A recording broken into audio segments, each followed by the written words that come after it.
Welcome back to another class on the treasures of Mishnayot. We are continuing in Berachot Perek Bet, Mishnah Vav. This will be a new Mishnah. The Kahati begins as an introduction and he says, Agava Mishnah Kodemet. Because of the previous Mishnah, Mishnah Hey, Miv'ot B'shtel Mishnayot is brought down in the next two Mishnayot, Haba'ot Hilchot Nosofot, extra halachot. Shram Gamliel Nahag Bahem Shelo Ki Halacha. The Ram Gamliel, he behaved in them not like the halacha requires. Before we do Mishnah Vav, let's just recall what happened in the previous Mishnah so we can understand Mishnah Vav. In the previous Mishnah we saw that Chatan Patur Mikri Shema Balayla Rishon Ad Moti Shabbat, that a groom is exempt from reciting the Kriya Shema until Moti Shabbat. And we explained over there two important reasons. One, we said a person is pater from mitzvot. Is when he's oisik ben mitzvah, he's pater min a mitzvah.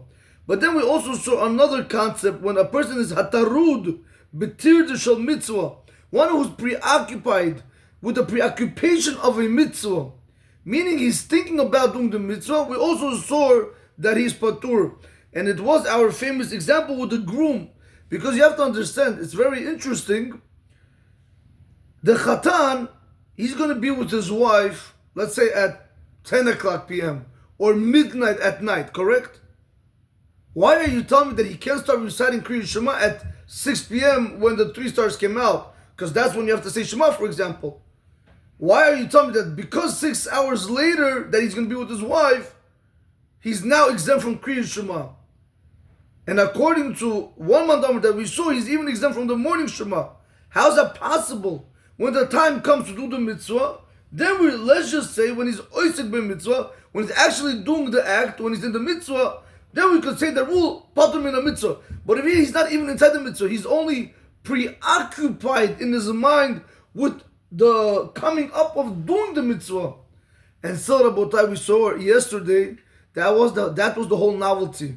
That even preoccupation, even when a person is preoccupied to going ahead and trying to do the mitzvah, think about doing the mitzvah, like this chatan, we're going to tell him that he's patur from Kriya Shema. So we saw that there's two types of exemptions. One time when you are actually doing the mitzvah, you're patur from a mitzvah. But another time when you are preoccupied like this chatan to go ahead and do a mitzvah, he's still not doing it. Still we're going to tell him he's exempt from other mitzvot, and in this case, it was Kriyat Shema. Understanding that introduction, what happened with Ram Gamliel? Ram Gamliel says, when he got married, Maseb Ram Gamliel, Shekara Balayla Rishon Shenasa. With Ram Gamliel, he got married, and on the first night of his wedding day, he went and he said Kriya Shema. So the students, they told him, Rabbeinu, didn't you tell us that a person, a chatan, is exempt from reciting Kriya Shema the first night? What did he answer him? He said, I'm not going to listen to you because you guys are removing from me the yoke of heaven. Because like we explained yesterday with the Kahadi's understanding from Rabbi Chaim Volosin, because since he was so sunk in, he was so full of Kiddusha, by you telling him not to accept Om Malchut Shamayim, you are removing that Kiddusha that is always with him.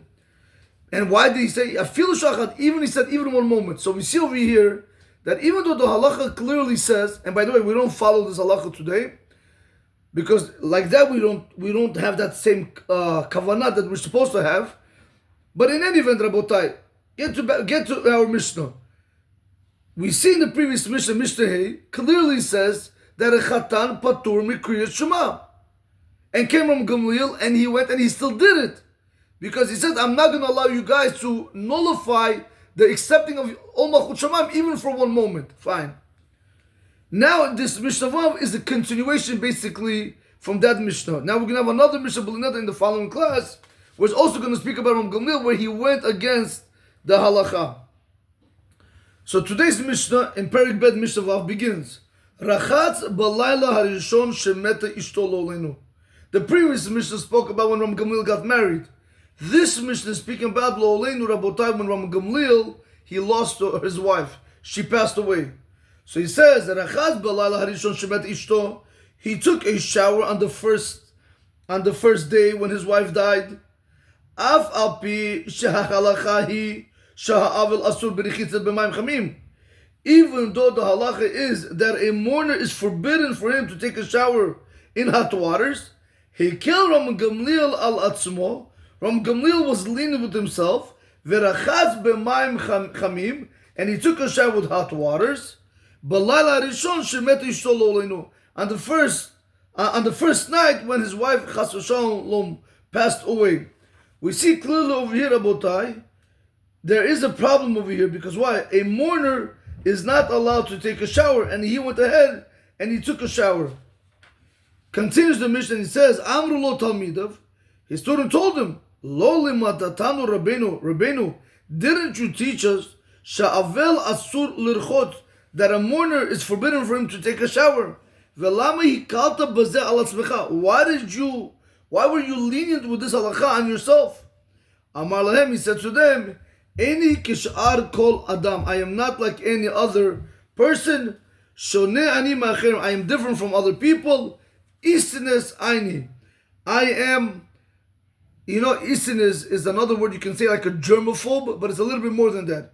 Isines, he explains over here, is like chalash u'minufak. Somebody who's weak by nature, and he's a minufak. He's always like spoiled. He always likes everything to be taken care of for him. Vigufi zakuk l'richitze bechamim. He says, my body is in need to being washed in hot waters. She'im eni rochetz yesh li tza'ar. Because if I'm not going to shower in the hot waters, I'm going to have pain. That's what Ram Gamliel was telling his students. Ve'ein aval asur. And now Ram Gamliel is teaching them.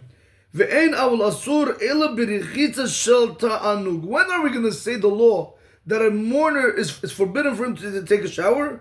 That is specifically if he's taking a shower in order to get enjoyment. Ram Gamliel is telling them, I'm not taking a shower to get enjoyment.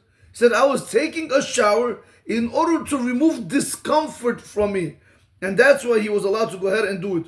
So we see in Mishnah here, Ram Gamliel, he went against what the halacha says. He went against what the Chachamim said, that a chatan is exempt. He did it.